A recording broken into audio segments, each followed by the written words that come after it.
এই 2 দিন যাবৎ বৃষ্টির কারণে এই সবজি খেতে আসা হয় না। দেখেন মাশাআল্লাহ অনেক সুন্দর হয়ে সবজিগুলো ধরে আছে। আমি চিচিঙ্গাগুলো পায়রা নিতেছি এখন। তারপর দেখেন এই যে মাশাআল্লাহ অনেক সুন্দর জালি কুমড়া হয়ে আছে। ওই পাশেও দেখেন মাশাআল্লাহ অনেকগুলা ঝুলা ঝুলে আছে। আমি এখন জালি কুমড়াগুলোও পারবো। এই পাশে লাল লাল পুঁই শাক মাশাআল্লাহ অনেক সুন্দর। দেখেন আগাগুলো একদম সতেজ সতেজ হয়ে আছে। এটাই ছিল আমার সবজি ক্ষেত। এই যে অনেক বিশাল বড় একটা চার দিয়ে দিয়েছিলাম আমরা এই সবজির জন্য। মাশাআল্লাহ আলহামদুলিল্লাহ অনেক সুন্দর সবজি। আসলে আমাদের এই সবজিগুলো আমরা কখনো সার কিংবা কোনো কীটনাশক ওষুধ ব্যবহার করি না।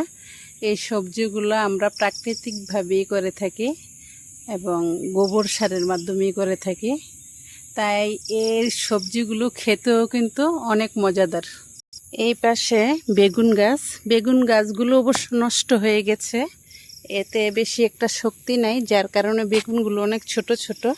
তারপর আমি পায়রা নিলাম বেগুনগুলো। এই পাশে হচ্ছে আমার কচুর বাগান। এই যে দেখেন কচুর বাগানে মাশাআল্লাহ অনেক সুন্দর এবং অনেক বড় বড় কচুর লতা হয়ে আছে। এই যে দেখেন কিভাবে লতা বের হইতেছে। এই তো মাশাআল্লাহ অনেক সুন্দর এবং অনেক বড় বড় লতা।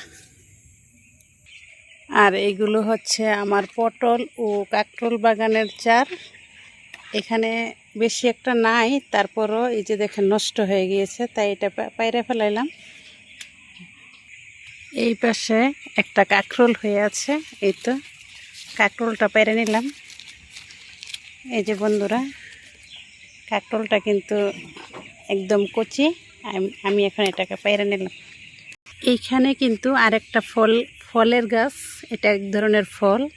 আমরা তরমুজ বাঙ্গি এগুলো নামে চিনে থাকি। যে ফলটা এটা হচ্ছে বাঙ্গির মতনই একটা ফল। আমাদের আঞ্চলিক ভাষায় আমরা চিন্দার বলে থাকি।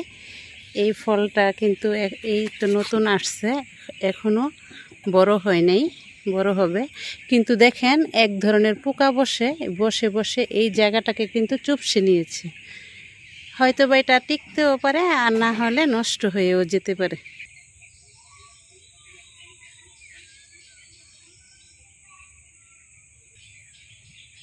এখানটাতে আমাদের অনেকগুলো লেবু গাছ ছিল। এই লেবুর বাগানটা আমরা কাইটে ফেলাইছি, কাইটে একদম পরিষ্কার করে ফেলাইছি। এই যে লেবুর ডালাগুলো এখানে রাখা হয়েছে। আমরা এখানে একটি ছোটোখাটো একটি প্রজেক্ট তৈরি করব, যার কারণে এই লেবুর বাগানটা আমরা কেটে ফেলাইছি।